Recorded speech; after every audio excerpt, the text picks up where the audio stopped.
제가 지금 들고 있는 건 고등학교 물리원 교과서입니다. 어떤 물리 개념을 학생들에게 처음 가르칠 때 일반적으로 쓰는 한 가지 방법은 그것을 처음 발견한 사람의 실제 이야기를 들려주는 겁니다. 그래서 중력을 가르칠 때 빠지지 않고 등장하는 소재가 바로 사과죠.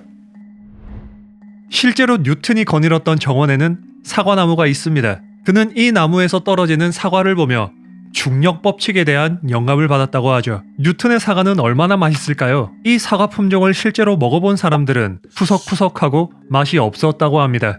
하지만 이 맛없는 사과는 유전적으로 봤을 때 대단히 성공한 케이스입니다. 뉴턴의 정원에 있던 사과나무는 가지를 접목하는 방식으로 전 세계로 퍼져나갔고 대한민국에도 있습니다. 대전 표준과학연구원에 있는 이 사과나무는 미국을 거쳐온 뉴턴 사과나무의 3대 손입니다. 맛도 없고 열매도 쉽게 떨어지지만 뉴턴의 사과는 오늘도 전 세계 과학자들에게 깊은 영감을 주고 있는 것이죠. 이 교과서엔 아인슈타인이 상대성 이론을 처음 발견했던 그 당시 이야기도 있습니다. 상대로는 여기 시공간과 에너지 단원에 나오는데요. 사실 고등학교 교과과정에 상대론과 양자역학이 처음 들어간 건 2010년 이후의 일입니다. 제가 고등학생일 땐 교과서에 상대론이 없었죠. 꽤나 늦은 감이 있지만 저는 학교 교과서에 현대물리가 들어갔다는 사실이 너무나 반가웠습니다. 그래서 설레임과 기대를 가득 안고 첫 페이지를 넘겼죠. 여기 보십시오. 아인슈타인의 그 유명한 빛거울 사고 실험이 있습니다. 아인슈타인은 16살 때부터 빛과 같은 속도로 달리는 상상을 했다고 합니다. 빛의 속도로 달리는 사람은 과연 거울로 자신의 얼굴을 볼 수 있을까? 아인슈타인의 이 질문은 당시 알려진 물리법칙 하에서 심대한 모순을 불러일으켰습니다. 그리고 그는 이 깊은 사색을 성인이 될 때까지 이어갔고 고민이 시작된 지 딱 10년째 되는 해인 1905년 아인슈타인은 20대 중반의 나이에 특수 상대성 이론을 완성하게 됩니다. 그러니까 아인슈타인은 딱 이 교과서로 공부하는 고등학생 나이 정도 때부터 실제로 이런 사고 실험을 했던 겁니다. 그리고 이 교과서로 공부하는 학생들은 자신과 같은 나이의 아인슈타인이 했던 그 사고의 경로를 그대로 따라가 볼 수 있는 거죠. 물리를 이런 식으로 배운다면 가까운 미래에 노벨 물리학상을 기대해도 좋지 않을까요? 하지만 저는 이 교과서를 천천히 읽으며 정반대의 사실을 알게 됐습니다. 저는 이 교과서를 보고 왜 우리나라엔 노벨 물리학상이 없는지를 알게 됐습니다.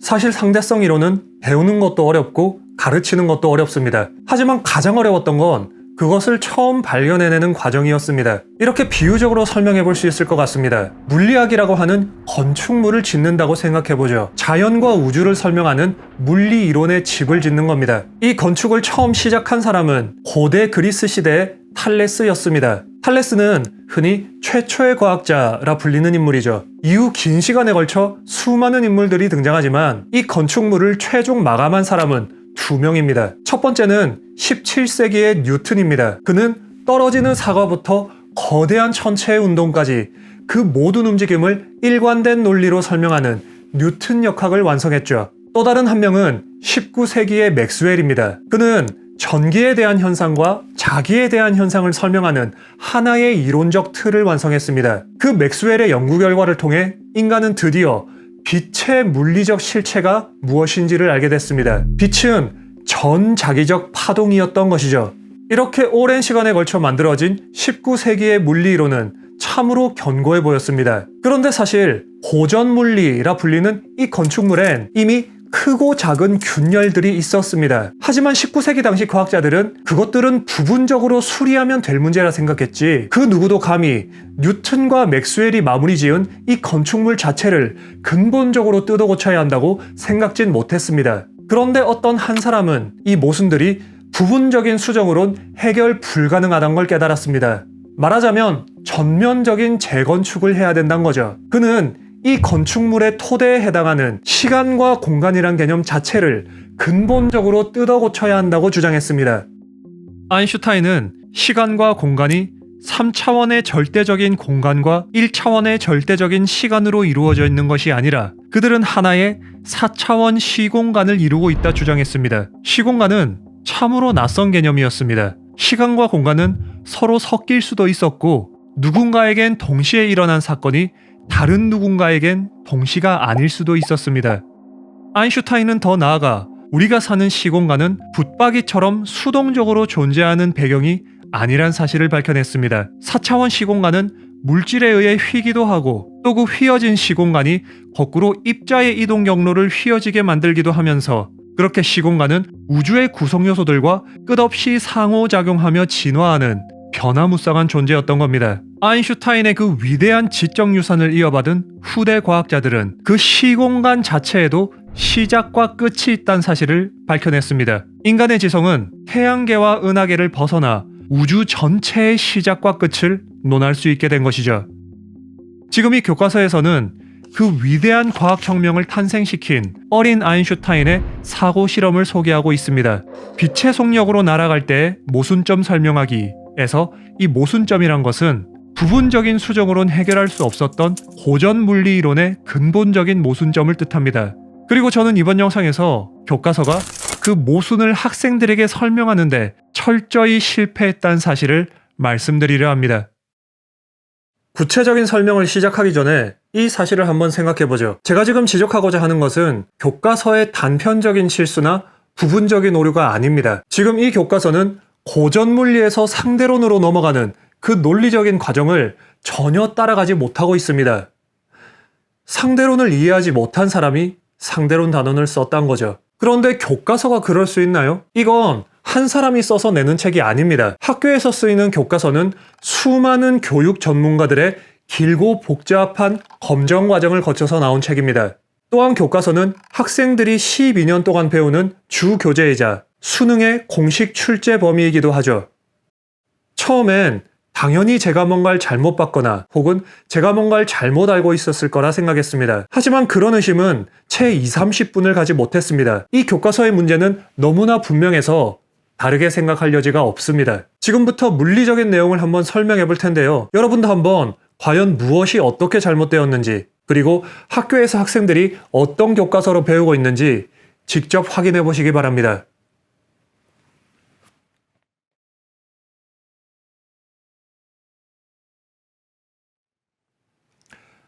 빛 거울 문제. 일반적으로 통용되는 이름은 아니지만 저는 빛의 속도로 달리면서 거울을 본다는 이 사고 실험을 빛 거울 문제라고 부릅니다. 한번 읽어볼까요? 어린 아인슈타인이 거울을 들고 지면을 기준으로 빛의 속력 c로 날아가고 있고 민수는 거울을 들고 지면의 정지에 있다고 상상해보자. 1. 어린 아인슈타인은 거울을 통해서 자신의 모습을 볼 수 있는가?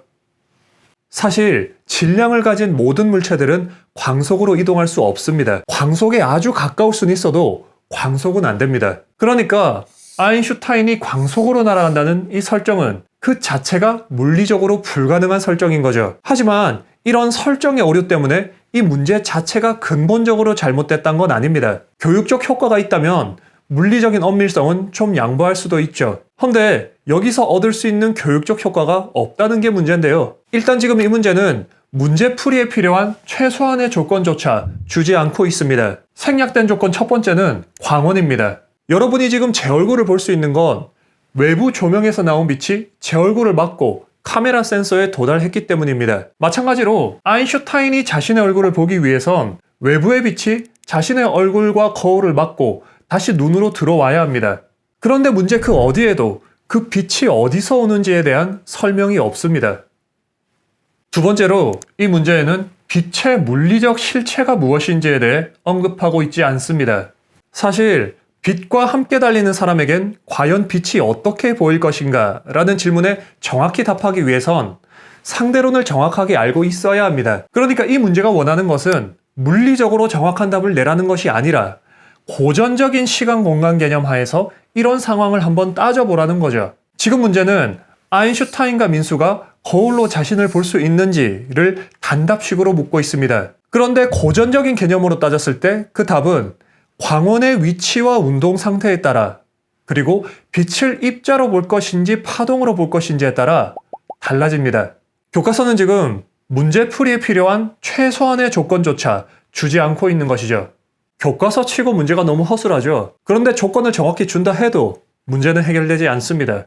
저 목표에 써놨듯이 이건 사고 실험입니다. 상대론을 배우지 않은 학생들이 고전적인 시간 공간 개념하에서 해보는 사고 실험이죠. 만약 문제에서 조건을 정확히 줬다면, 예를 들어 빛을 입자로 보고 광원이 아인슈타인과 함께 날아가는 이 두 번째 상황이라면 학생들은 민수와 아인슈타인 각각에 대해서 정확한 답을 내릴 수 있습니다. 왜 이런 답이 나오는지는 잠시 뒤 설명드릴 텐데요. 문제는 여기에 아무런 모순이 없다는 겁니다. 다른 어떤 상황을 택해도 마찬가지입니다. 고전적인 시간 공간 개념 하에서 수행된 이 사고 실험에 대해서는 각각의 상황과 그에 대한 정확한 답이 1대1로 대응됩니다. 이 각각에 대해선 아무런 모순점이 존재하지 않습니다. 그런데 교과서는 모순이 없는 사고 실험에서 모순을 찾아내라는 굉장히 모순적인 질문을 던지고 있죠. 고전 물리의 모순은 이런 사고 실험 속에서 나오는 게 아닙니다. 이 사실을 한번 생각해 보십시오. 빛의 속도는 정확하게 초속 2억 9,979만 2,458m입니다. 대략 초속 30만 킬로미터죠. 우리 우주에서 가능한 최대 속도가 초속 10만 킬로미터도 아니고 초속 100만 킬로미터도 아니고 정확히 이 정도 속도라는 걸 알아내기 위해선 이 빛의 속력에 대한 여러 가지 실험과 관찰들이 반드시 필요합니다. 그러니까 고전 물리의 모순을 이해하고 상대론으로 넘어가기 위해선 이런 사고 실험만으로는 안 됩니다. 이 빛의 속력에 대한 여러 가지 실험과 관찰들이 필수적으로 선행되어야만 하는 거죠. 말이 좀 복잡하고 어렵게 느껴지시죠? 만약 제가 개인적으로 공부하는 과정에서 이렇게 조건도 제대로 안 주는 문제를 만났다면 아마 저는 당장 다른 책으로 넘어갔을 겁니다. 저자가 뭔가를 잘못 썼든 독자가 읽을 준비가 안 됐든 잘 안 읽히는 책을 만났을 땐 다른 좋은 책을 찾아 떠나는 게 상책일 수 있죠. 실제로 저는 도서관에서 다른 책들을 찾아봤습니다. 빛거울 문제를 통해 상대성 이론을 훌륭하게 설명하는 하나의 모범 사례를 영상 후반부에 소개해 드릴 텐데요. 하지만 문제는 이런 오류가 학교 교과서에 실려 있다는 사실입니다. 학생들이 교과서를 피할 방법은 없죠. 아마 잘못 출제된 문제를 이렇게 분석한다는 자체가 좀 내키지 않으실 수도 있겠지만 저는 이 문제를 반드시 널리 알리고 또 바로잡을 필요가 있다고 생각합니다. 한번 자세히 들여다보죠. 상대성 이론은 빛이 입자인지 파동인지를 따지는 이론이 아니라 그것을 품고 있는 시공간 자체를 따지는 이론입니다. 그래서 지금은 입자와 파동 중 뭘 선택해도 별 상관이 없는데요. 하지만 정확한 분석을 위해선 정확한 상황 설정이 필요합니다. 그리고 우리는 역사적인 흐름을 따라가도록 하죠. 앞서 뉴턴과 맥스웰을 말씀드렸는데요. 뉴턴은 맥스웰보다 약 2세기 전에 활동했던 과학자입니다. 그리고 뉴턴은 빛을 입자라고 생각했습니다. 뉴턴은 왜 빛을 입자라 생각했을까요? 그 이유를 추측해보는 건 어렵지 않습니다. 저는 지금 레이저 포인터와 거울을 들고 있습니다. 레이저를 거울에 쏴보면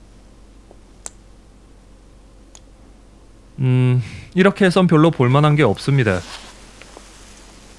하지만 빛이 지나가는 경로에 연기를 뿌려주면 레이저 빛이 반사되는 그 경로가 선명하게 보입니다. 우리는 여기서 한 가지 중요한 사실을 알 수 있습니다. 빛은 거울에 입사된 각도와 정확히 같은 각도로 반사된다는 사실 말이죠. 그리고 이건 입자가 보이는 성질입니다. 입자가 단단한 벽면을 만났을 때 운동량과 에너지가 보존되며 이렇게 정확히 같은 각도로 반사됩니다. 사람들은 이런 충돌을 완전 탄성 충돌이라 부르죠. 그러니까 빛을 입자라고 생각하면 어떤 물리 현상들이 굉장히 쉽게 설명됩니다. 물론 이런 과정으로 빛에 대한 다른 모든 현상들이 설명되는 건 아니지만 빛을 작은 입자라고 생각하는 순간 우리는 주어진 질문에 대해 굉장히 쉽게 답할 수 있습니다. 물리 법칙의 한 가지 중요한 특성은 보편성입니다. 사과의 질량은 달의 질량보다 약 10의 23승배가량 작습니다. 하지만 이 둘 사이에 적용되는 물리 법칙은 같죠. 뉴턴의 운동 법칙을 적용하는 데 있어 사과와 달 사이의 차이는 질적인 차이가 아니라 정도의 차이인 것입니다. 마찬가지로 큰 입자와 작은 입자 간의 차이 역시 질적인 차이가 아니라 정도의 차이입니다. 따라서 빛이 실제로 작은 입자라면 그냥 이런 크고 무거운 입자에 대해 생각해 본 다음 그와 똑같은 현상이 아주 작은 스케일에서 일어난다고 결론 내면 되는 것이죠. 그리고 그것이 실제 자연현상을 설명하는 타당한 결론인지를 확인하는 과정이 바로 실험과 관찰입니다. 그래서 우리는 주어진 상황을 다음과 같이 단순화시켜 보겠습니다. 사실 여기서 거울이 등장하는 건 어릴 적 아인슈타인의 상상을 그대로 재현한다는 이유에서인데요. 그런데 그게 문제를 더 복잡하게 만듭니다. 그냥 상황을 다음과 같이 단순화시키겠습니다. 광원이 있고 그 앞에 민수가 있습니다. 그리고 민수가 거울로 자신의 얼굴을 보는 게 아니라 광원을 직접 보는 거죠. 이 광원에서 빛이 발사됩니다. 이 빛을 그냥 당구공이나 야구공 정도로 생각하고 그 속도를 V라고 해보겠습니다. 이렇게 되면 질문은 민수가 거울에 비친 자신을 볼 수 있는지가 아니라 민수가 광원에서 나오는 빛을 볼 수 있는지로 바뀌게 됩니다. 민수는 그 빛을 볼 수 있나요? 당연히 있습니다. 당연히 민수 얼굴에다 대고 그대로 공을 쏘면 민수가 많이 아프겠죠. 그리고 아인슈타인이 있습니다.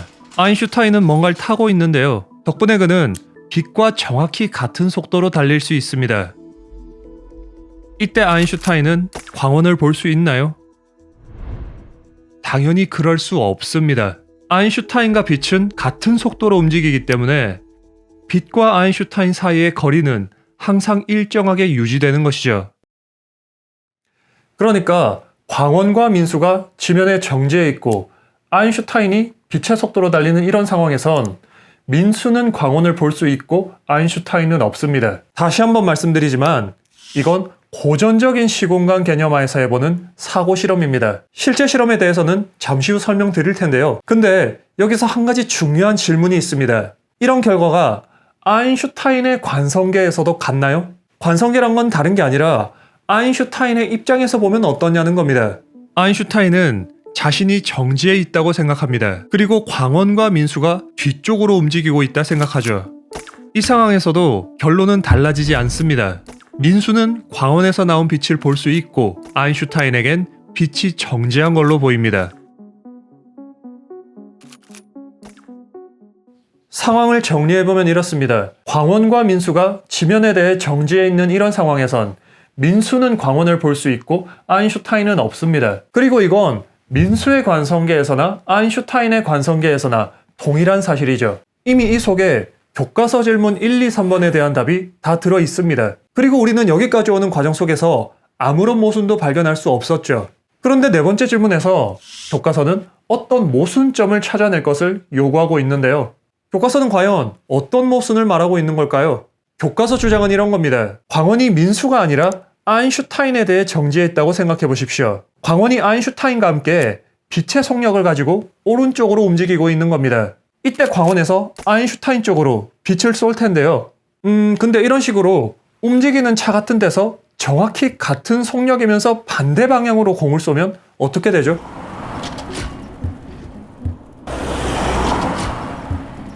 실제로 해보면 공은 정확히 지면에 대해 정지해 있습니다.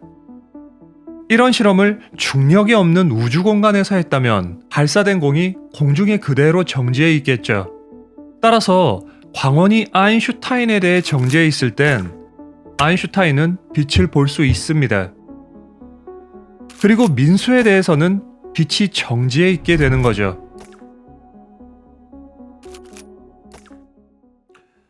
그러니까 광원이 누구에 대해 정지해 있는지에 따라 답이 달라집니다. 광원이 민수에 대해 정지해 있을 때는 민수가 광원을 볼 수 있고 아인슈타인은 없습니다. 광원이 아인슈타인에 대해 정지했을 땐 반대입니다. 아인슈타인이 광원을 볼 수 있고 민수는 없는 것이죠. 이 둘은 물리적으로 서로 다른 상황이고 이 각각의 상황 속에선 아무런 모순이 없습니다. 그런데 교과서는 이렇게 생각하고 있습니다.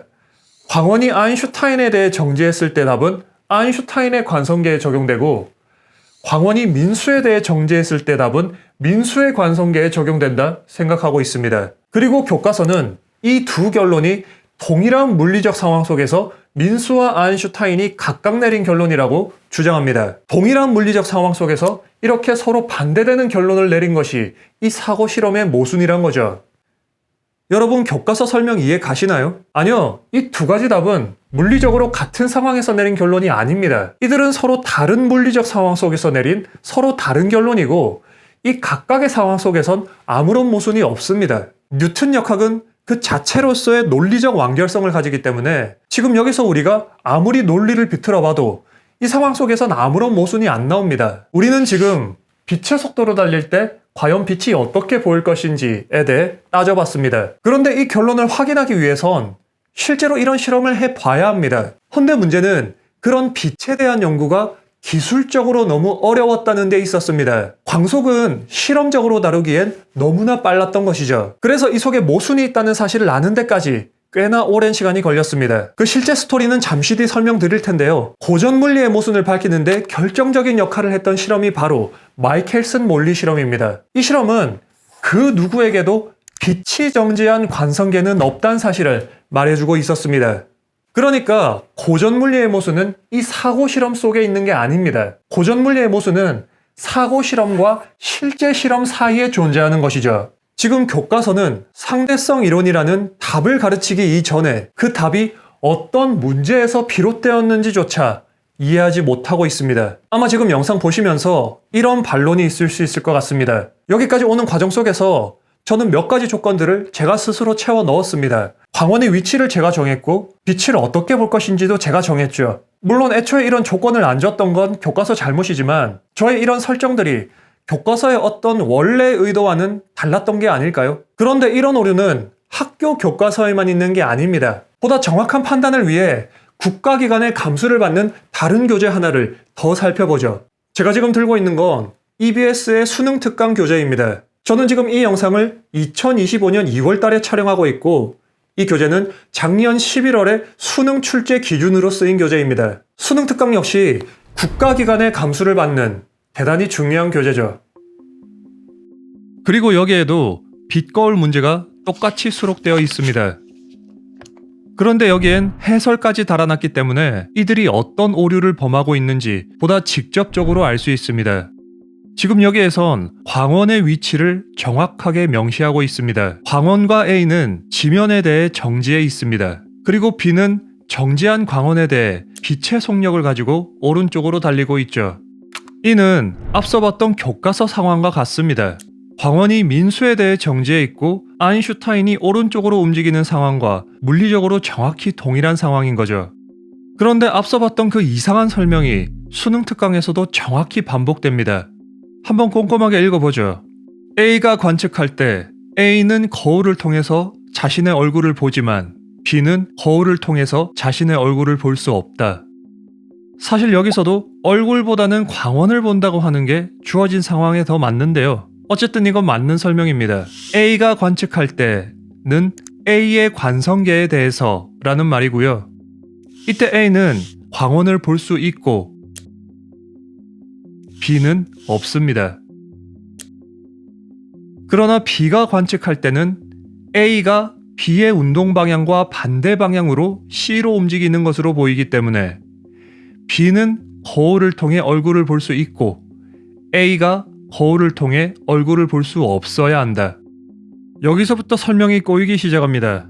B의 관성계에서는 B가 빛을 볼 수 있고 A는 없어야 한다고 설명합니다. 이처럼 A와 B는 물리적으로 동등한 상황인데 한쪽은 거울을 통해 얼굴을 보고 한쪽은 보지 못한다는 모순이 생긴다. 출제자는 앞서 내렸던 이 두 결론이 물리적으로 동등한 상황에 대해 내린 결론이며 이 둘이 서로 배치된다는 것이 모순이라고 설명합니다. 수능 특강의 이런 설명은 앞서 우리가 교과서에서 했던 분석과 정확히 동일합니다. 수능 특강 역시 광원이 민수에 대해 정지했을 때 답은 민수의 관성계에 적용되고 광원이 아인슈타인에 대해 정지했을 때 답은 아인슈타인의 관성계에 적용된다고 주장하고 있습니다. 출제자는 지금 A와 B 모두 광원을 볼 수 있어야 한다는 이 결론에 대해 굉장히 집중하고 있는 듯합니다. 아마 광속불변의 원리를 지켜야 한다는 이유에서 그런 것 같은데요. 하지만 상대성 이론의 그런 원리는 이런 논리적 흐름 속에서 나온 게 아닙니다. 그래서 교과서와 수능 특강 모두 정작 지금 자신이 어떤 논리를 펼치고 있는지조차 제대로 알지 못하고 있는 것이죠. 놀랍죠? 이 정도 오류가 교과서와 수능 특강에 실려 있다는 사실은 저는 믿을 수 없을 정도로 놀라웠습니다. 사실 빛거울 문제도 잘 설명하면 상당한 교육적 효과를 낼 수도 있습니다. 하지만 지금 교과서는 그러지 못하고 있으니까 그냥 이 문제만 드러내버리면 해결되는 걸까요? 아니요, 저는 전혀 그렇게 생각지 않습니다. 지금 교과서는 상대론을 깊이 있게 이해하지 못하고 있습니다. 그런 몰 이해의 흔적은 상대론 나눈 한 문장 한 문장 속에 고스란히 녹아 있습니다. 예를 들어 빛거울 문제 바로 다음에 이런 설명이 나옵니다. 상대 속도 관계식에서처럼 빛의 속력도 관측자에 따라 다르게 측정된다고 생각하면 모순이 생긴다. 특히 서로 다른 속도의 관성계에서 물리 현상이 달라지므로 갈릴레이의 상대성 원리에 어긋난다. 지금부터 분위기를 좀 바꿔서 상대론에 대한 중요한 내용들을 좀 배워볼 겁니다. 그리고 돌아와서 다시 보면 이 문장이 얼마나 오류투성이인지를, 그리고 이것이 일말의 교육적 효과도 기대할 수 없는 얼마나 공허한 문장인지를 알게 될 겁니다. 보통 왜 정답이 정답인지를 아는 것보다 왜 오답이 오답인지를 아는 것이 학습 효과가 더 큽니다. 그래서 오답 노트라는 게 있는 거죠. 지금부터 우리는 교과서에 대한 오답 노트를 통해 상대성 이론을 보다 깊이 있게 이해해 보려 합니다.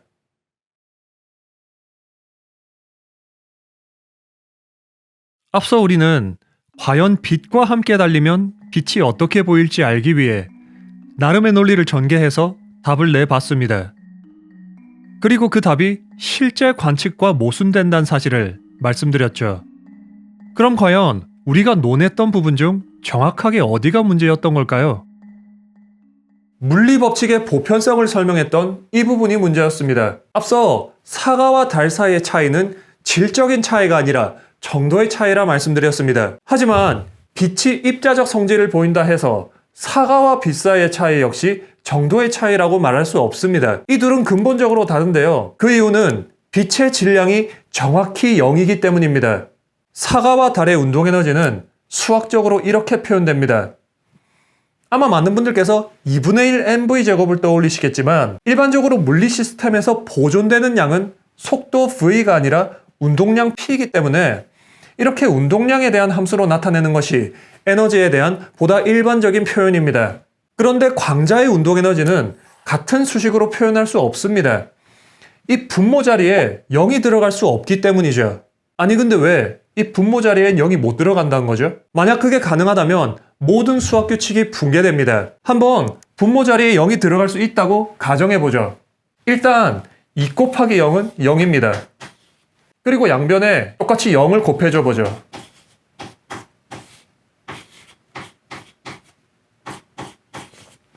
일반적인 수학 규칙에 맞게 분모 분자에 똑같은 수가 있으니까 상쇄시켜 주겠습니다. 그리고 어떤 수에 0을 곱해주면 그 값은 0이니까 이 좌변 역시 0이 됩니다. 이렇게 되면 0 이꼴 p제곱이라는 결과가 나오죠. 그렇다면 어떤 상황에서 이 운동량 p가 1이라면 1은 0인가요? 그렇게 되면 1 더하기 1은 0 더하기 0이니까 2도 0이겠네요.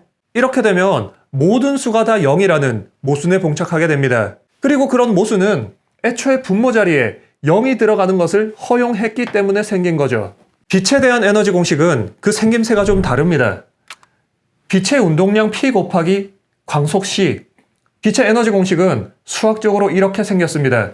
빛은 에너지를 나타내는 수학 공식에서부터 다른 일반적인 물질들과는 근본적으로 다른 것이죠.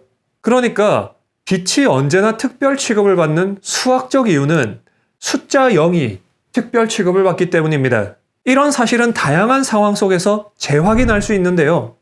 상대 속도 공식을 한번 생각해 보십시오. 민수와 아인슈타인이 이런 식으로 있을 때 민수가 보는 빛의 속력을 C라 하고 아인슈타인이 보는 빛의 속력을 C'이라 해보겠습니다. 이때 C와 C'을 연결하는 고전적인 상대 속도 공식은 이렇게 생겼습니다. 이 공식을 갈릴레이의 상대 속도 공식이라고 부르기도 하는데요. 이 V는 아인슈타인의 속도입니다. 그러니까 아인슈타인이 광속 C로 달린다면 이 V 자리에 C가 들어가면서 우변은 C-C, 즉 0이 됩니다. 따라서 광속으로 움직이는 사람에겐 빛의 속도가 0, 즉 빛이 정지한 걸로 보이게 된다는 결론에 이르는 것이죠. 이 갈릴레이 상대 속도 공식을 뉴턴 역학 체계 안에서 아무리 지지고 볶아도 이 속에선 아무런 모순도 안 나옵니다. 모순은 빛에 대한 다양한 실험 속에서 나오는데요. 그런 실험들을 통해 알게 된 실제 상대 속도 공식은 이렇게 생겼습니다.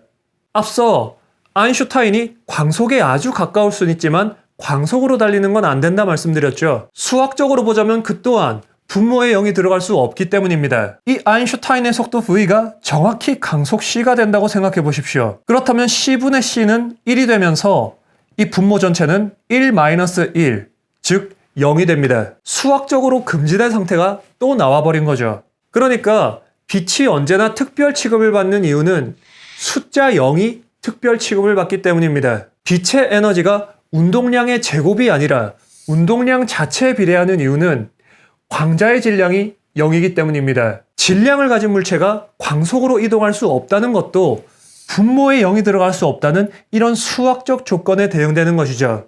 자연 현상들이 이런 수학적 규칙으로 설명된다는 사실이 참으로 놀랍지 않나요?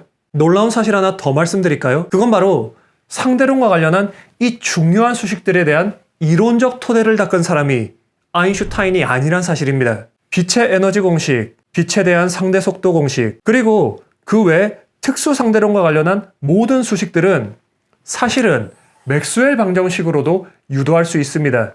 생각해보면 이건 좀 의외입니다. 아인슈타인은 맥스웰이 사망한 1879년에 태어났습니다. 그런데 맥스웰 방정식이 특수 상대론의 이 모든 결과들을 이미 품고 있었다면 왜 상대성 이론의 창시자가 맥스웰이 아니라 아인슈타인인 거죠?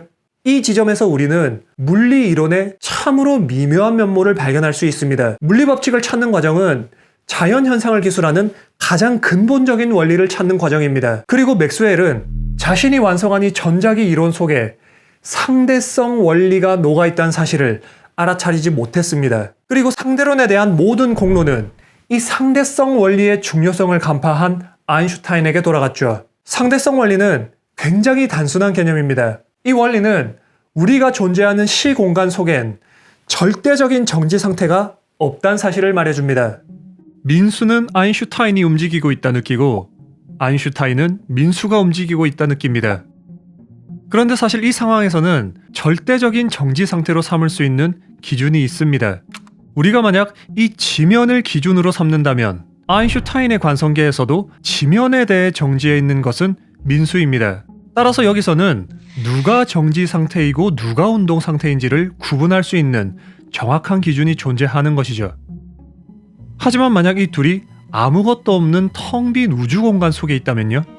이런 상황에선 앞서 봤던 지면의 역할을 해줄 대상이 없습니다. 민수와 아인슈타인은 서로에 대한 상대 속도만을 느낄 뿐 자기 자신은 완전하게 정지해 있다고 느끼는 것이죠. 그리고 상대성 원리는 그 어떤 실험과 관측으로도 자기 자신의 절대적인 속도를 알 수 없다고 말합니다. 아마도 이런 설명이 한편으론 당연하지만 다른 한편으론 너무 추상적이고 막연하게 느껴지실 것 같습니다. 하지만 그건 당연합니다. 실제로 과학자들 역시 상대성 원리를 제대로 이해하기까지 굉장히 오랜 시간이 걸렸습니다. 그리고 그 과학자들의 실제 스토리는 그 어떤 영화나 드라마보다도 훨씬 더 극적인 반전을 포함하고 있습니다. 그 반전 스토리는 갈릴레이로부터 시작됩니다. 당연히 갈릴레이의 상대 속도 공식할 때 그 갈릴레이 말이죠. 여기서 한 가지 흥미로운 사실은 빛의 속력은 한때 갈릴레이의 상대 속도 공식 하에서도 불변량이었다는 사실입니다.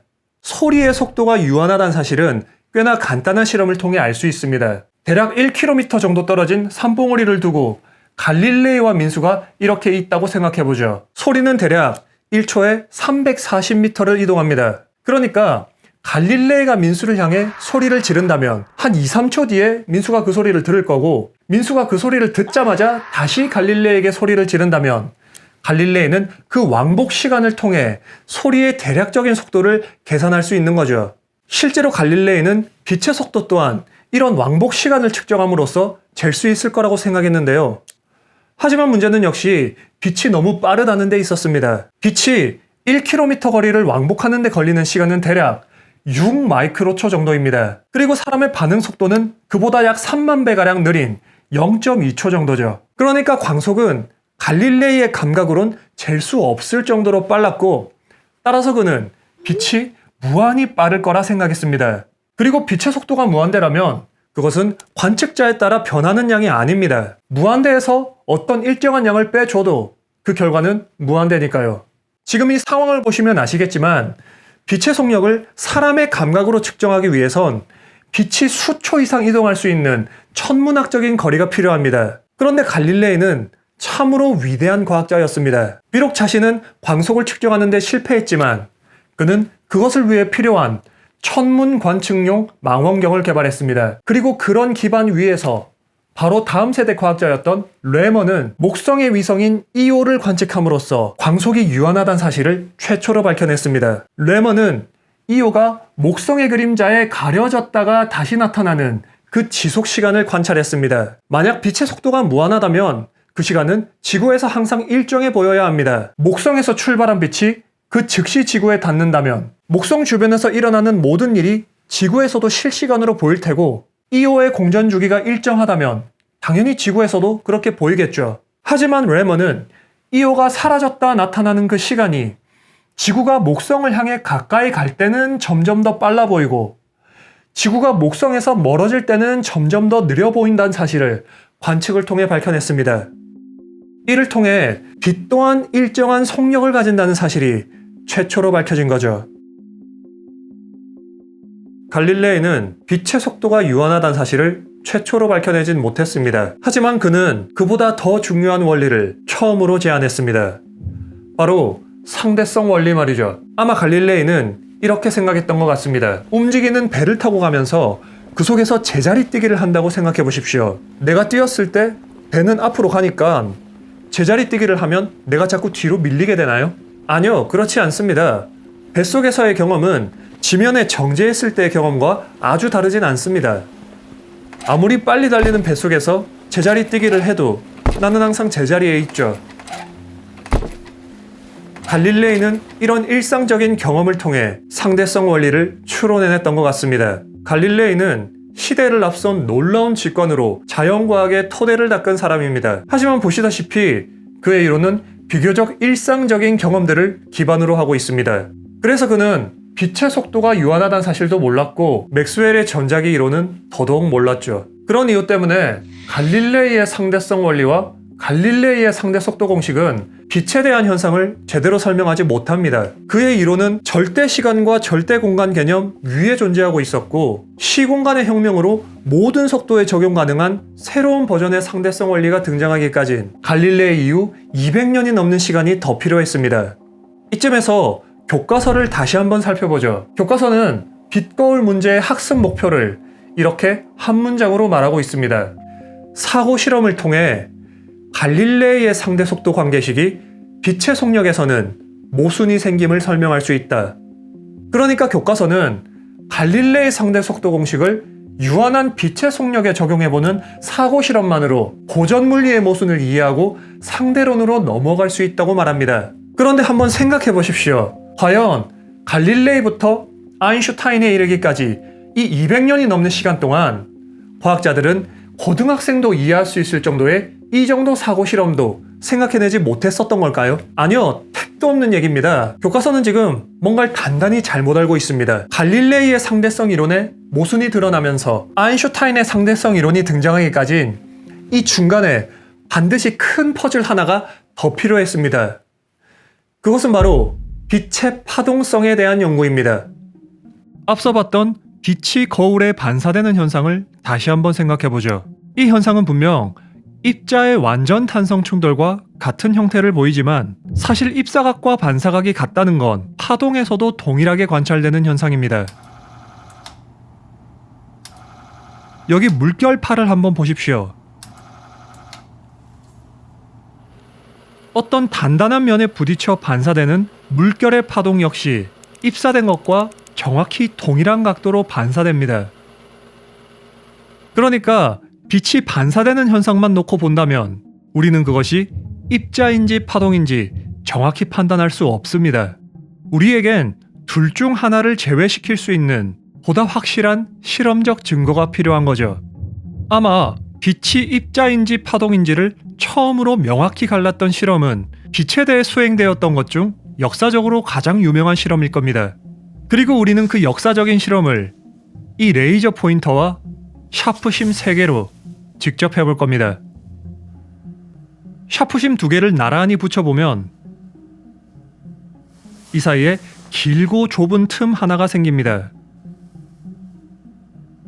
여기에 하나를 더 붙이면 두 개의 기다란 틈이 생기는 거죠. 제가 그냥 벽에다가 레이저를 쏘면 이 레이저 빛은 그냥 동그란 점으로 보입니다. 그런데 레이저 빛이 샤프심으로 만든 두 개의 틈을 통과하도록 만든다면 어떻게 될까요? 만약 빛이 작은 입자라면 빛이 벽면으로 가다가 샤프심으로 막혀있는 부분에선 뒤로 튕겨져 나오고 틈이 있는 부분에선 직진해서 똑바로 갈 겁니다. 물론 충돌 과정에서 바깥쪽으로 산란된 입자들도 좀 있겠지만 대부분의 입자들은 이 두 개의 틈 사이에 집중되어 있겠죠. 결과적으로 벽면에는 빛이 통과할 수 있었던 두 개의 틈에 대응되는 두 개의 밝은 선이 생길 겁니다. 과연 실제 결과는 어떨까요? 예상과는 확연히 다릅니다. 일단 이건 두 개의 밝은 선이 아닙니다. 밝고 어두운 무늬가 여러 번 반복되는 형태죠. 입자의 경우에는 정중앙 부분이 어두웠지만 실제로는 그 부분이 가장 밝습니다. 또 입자의 경우엔 샤프심 틈에 해당하는 좁은 영역에 빛이 국한되어 있었지만 실제로는 굉장히 넓은 영역에 퍼져 있죠. 사람들은 이런 무늬를 간섭 무늬라고 부르고 이 간섭 현상은 모든 종류의 파동에서 나타나는 보편적인 현상입니다. 앞서 봤던 물결파를 한번 생각해보죠. 물이 담긴 수조에 두 개의 틈을 만들어 놓고 여기로 물결파를 입사시키면 밝은 무늬와 어두운 무늬가 반복되고 슬릿으로 막힌 가운데 부분이 가장 밝으며 매질의 넓은 영역에서 형성되는 무늬, 즉 간섭 무늬가 생깁니다. 이렇게 간섭 현상은 파동이 만들어내는 현상입니다. 이중 슬릿 실험에서 관측된 이 빛의 간섭 무늬는 빛이 파동으로 존재한다는 확실한 실험적 증거였던 것이죠.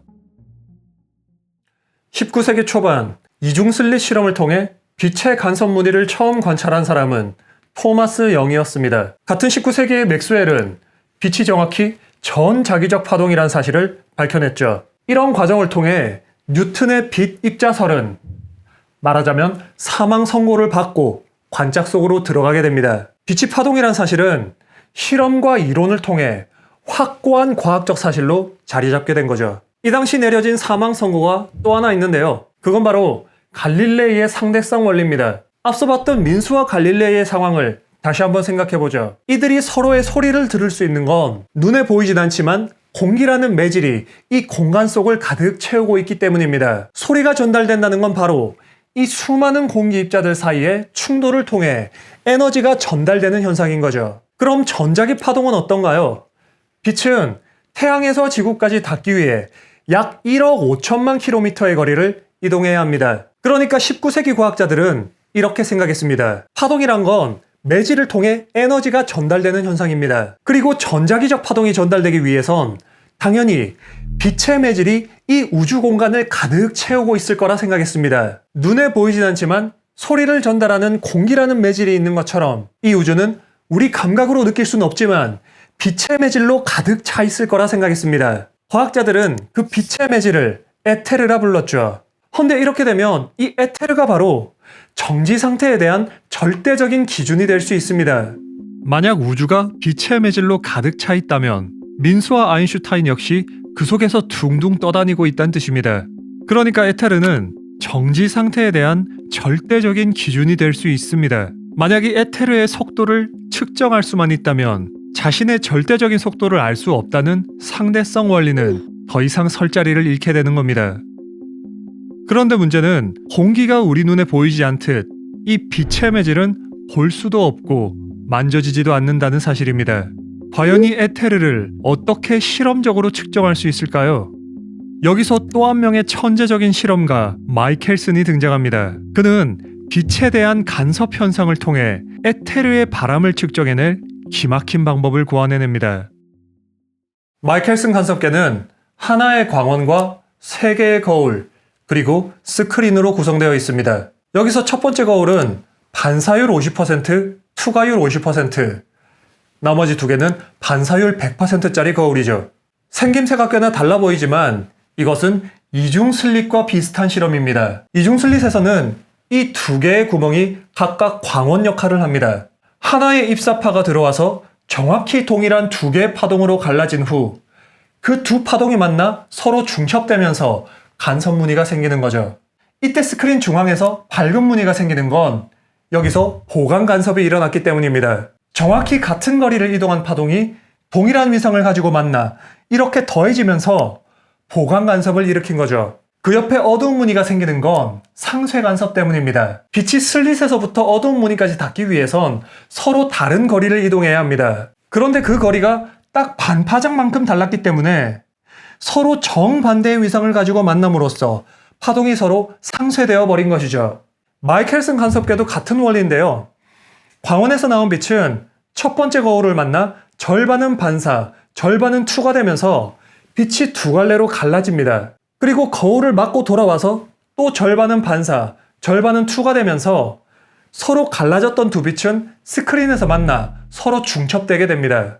그런데 이런 실험은 당연히 지구에서 수행됩니다. 그리고 지구는 태양을 중심으로 초속 30km의 속력을 가지고 공전하고 있죠. 그러니까 만약 지구가 정지한 에테르 속을 운동하고 있다면 이 간섭계는 초속 30km의 에테르 바람을 막고 있는 겁니다. 그리고 빛이 일반적인 파동처럼 행동한다면 바람을 거슬러 올라갈 땐 더 느려지고 바람을 타고 내려올 땐 더 빨라지게 됩니다.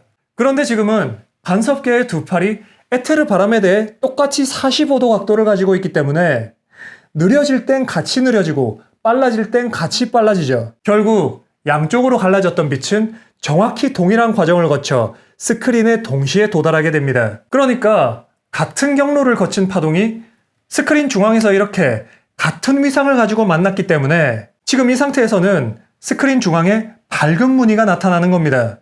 마이켈슨 몰리 실험의 천재성은 이 다음 과정에 있습니다. 이 간섭계를 45도만큼 돌립니다. 이렇게 되면 두 팔 사이의 대칭성이 깨집니다. 한쪽 팔은 에테르 바람을 정면으로 맞으면서 올라갔다가 정면으로 타고 내려오고 다른 한쪽은 에테르 바람을 수직으로 맞으면서 올라갔다가 다시 수직으로 맞으면서 내려오죠.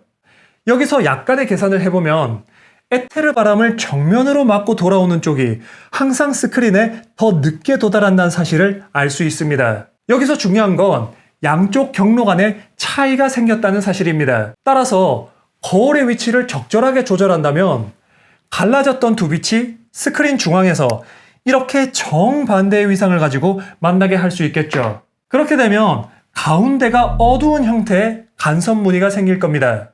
물론 지구의 공전 속도는 광속에 비해 약 10,000배가량 더 느립니다. 광속을 기준으로 보자면 에테르의 바람은 10,000배나 느린 속도를 가지고 아주 천천히 부는 거죠.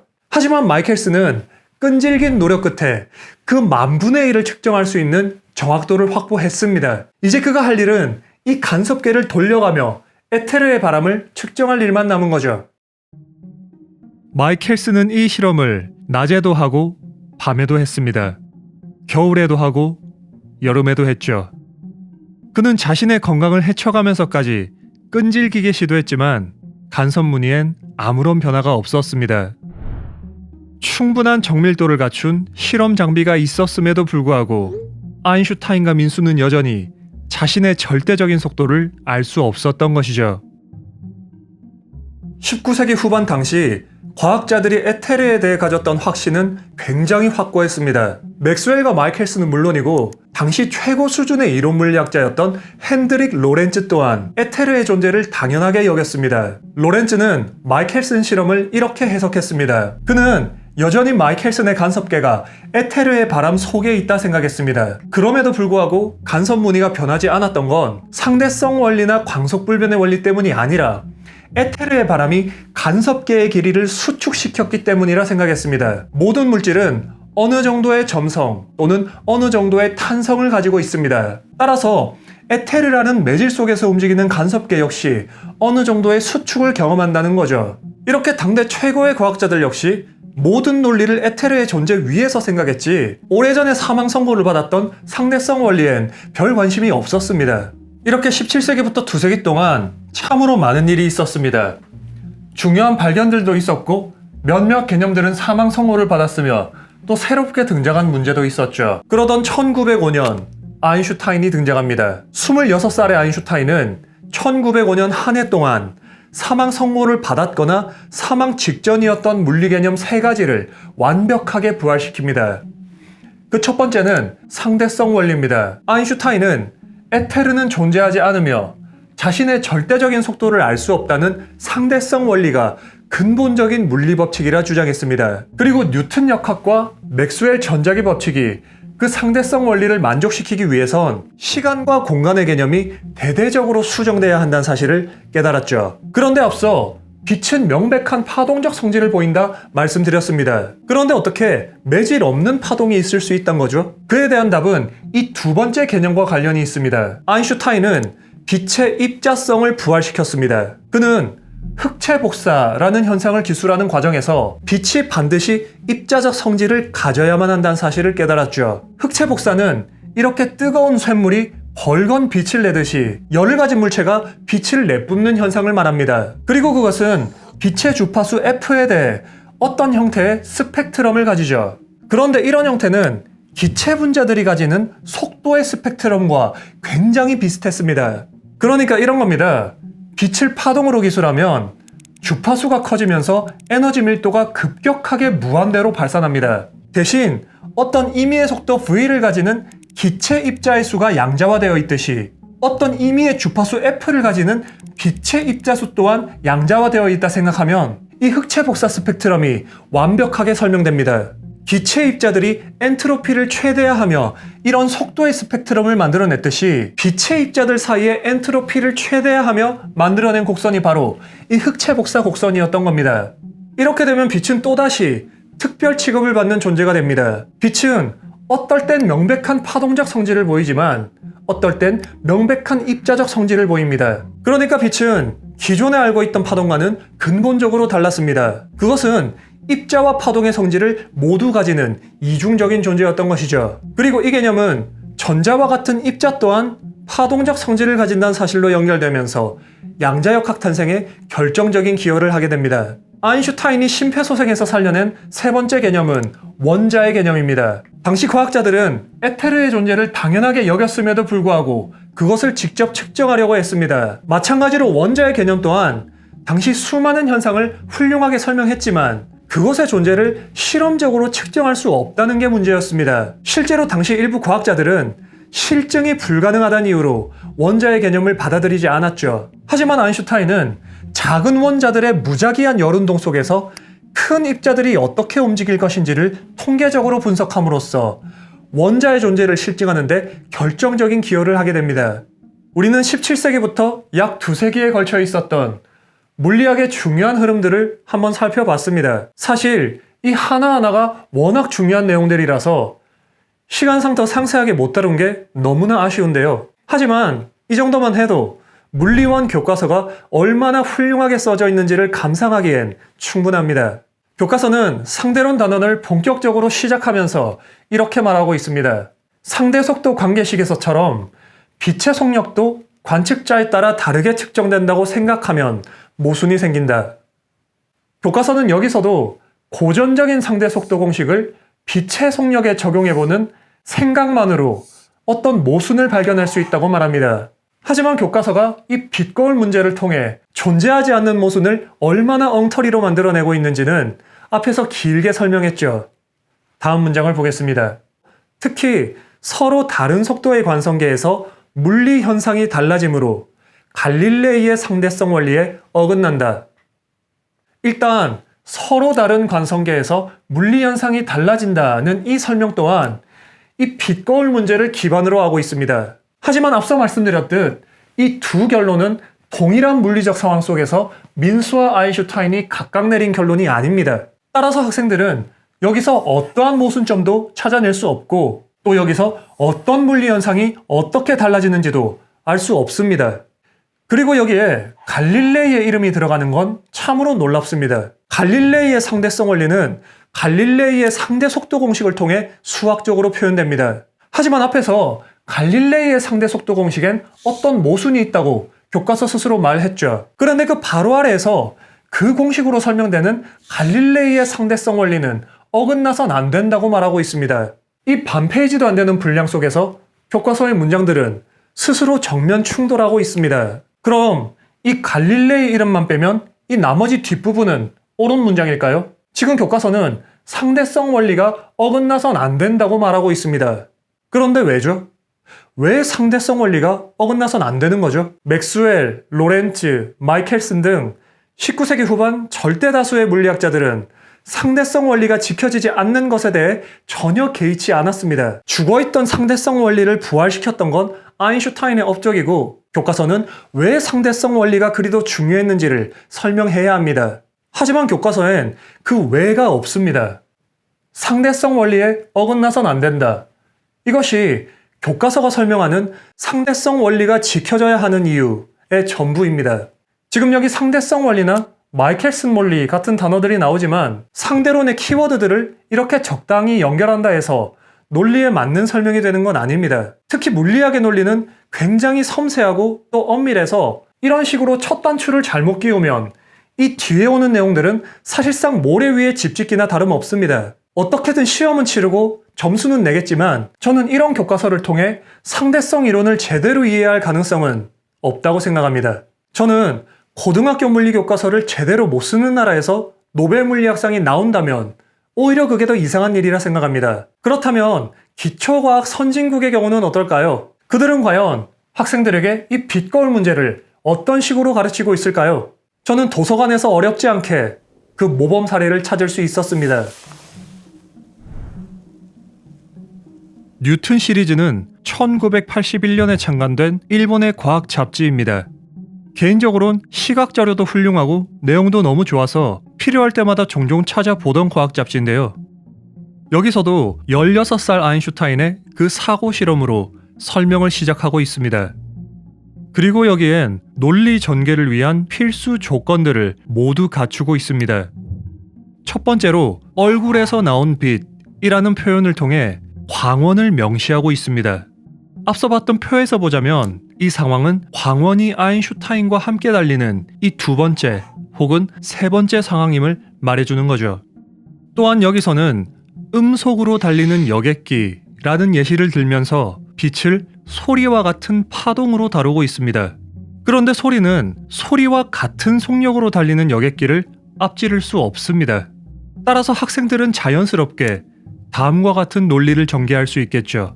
만일 빛이 소리와 같은 성질을 가졌다면 광속으로 날아가는 얼굴에서 나온 빛은 거울에 도달하지 못한다. 그러니까 고전적인 시간 공간 개념하에서 생각하는 학생들이라면 이런 상황 속에서 아인슈타인은 빛을 볼 수 없다는 답을 정확히 내릴 수 있습니다. 지금 이 단계에서 모순이 존재한다고 말하는 건 상대론 교과서의 첫 페이지도 이해하지 못했다는 그런 고백에 지나지 않습니다. 그리고 이 책은 매우 자연스럽고 정확하게 다음 논리를 전개해 나갑니다. 음파의 매질인 공기와 물결파의 매질인 물을 예시로 들면서 빛의 매질에 대한 질문을 던집니다. 그리고 빛의 매질이 필요하다면 그것은 우주 공간을 가득 채우고 있어야 한다는 사실과 그 에테르의 바람을 측정하기 위한 마이켈슨 몰리 실험을 소개하죠.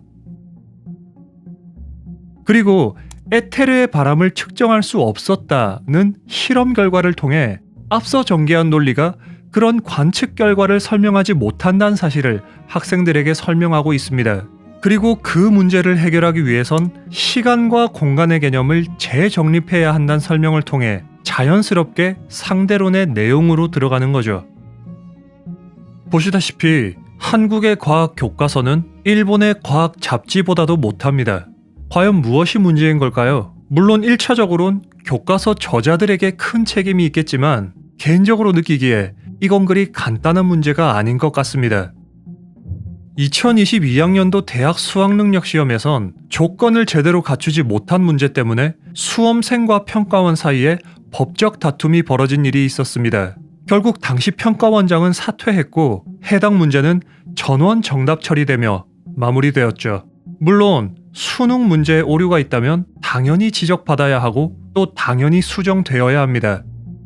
그런데 교과서는 어떤가요? 수능은 딱 하루지만 교과서는 12년 동안 배웁니다. 그런데 사람들은 교과서에 대해선 놀라우리만치 관심이 없는 듯합니다. 제가 이번 영상에서 보여드린 수능 특강 교재는 2024년도에 쓰였던 교재입니다. 그리고 제가 이 영상을 만드는 도중에 2025년도에 쓰일 수능 특강 교재가 나왔습니다. 과연 사람들은 수능 연계 교재에 실린 오류를 수능의 오류만큼이나 관심 깊게 볼까요?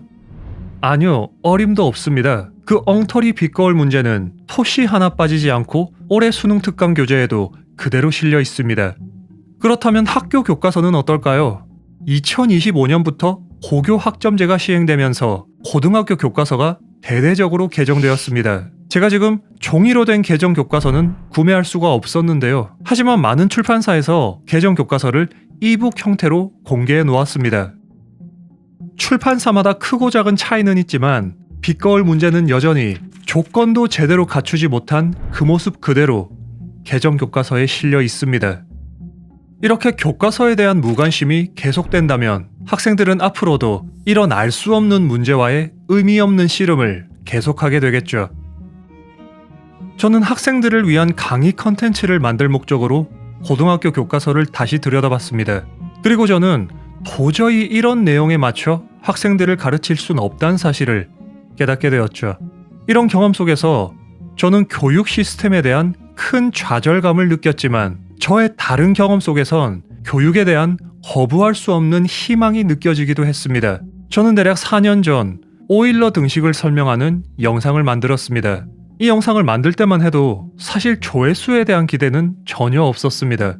대학 수준의 수학을 농담 한마디 없이 47분 동안 설명하는 이 영상을 저는 한 10,000뷰, 20,000뷰 정도 나오면 성공일 거라 생각했습니다. 하지만 지금까지 이 영상의 조회수는 300만 뷰를 넘었습니다. 당시 오일러 등식과 관련해서 올렸던 3편의 영상을 모두 더하면 400만 뷰가 넘는데요. 이 수치는 중등, 고등, 대학, 학령 인구를 모두 더한 수에 육박합니다. 저는 이런 경험을 통해 많은 분들이 기초학문에 대한 지대한 관심을 가지고 있다는 사실을 몸소 알게 되었죠. 우리의 교육은 분명 긴 악순환을 겪어왔습니다.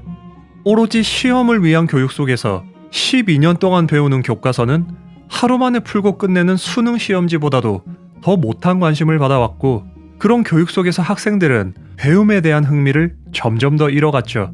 하지만 다른 한편으로는 자연의 법칙을 이해하려는 순수한 호기심이 여전히 사람들 마음속에서 요동치고 있습니다. 그런 괴리를 해소하기 위해선 무엇을 어떻게 해야 할까요? 많은 노력들이 필요하겠지만 한 가지는 분명해 보입니다. 학교 교과서를 제대로 못 쓰는 나라에 기초과학의 미래가 있을 것 같진 않습니다.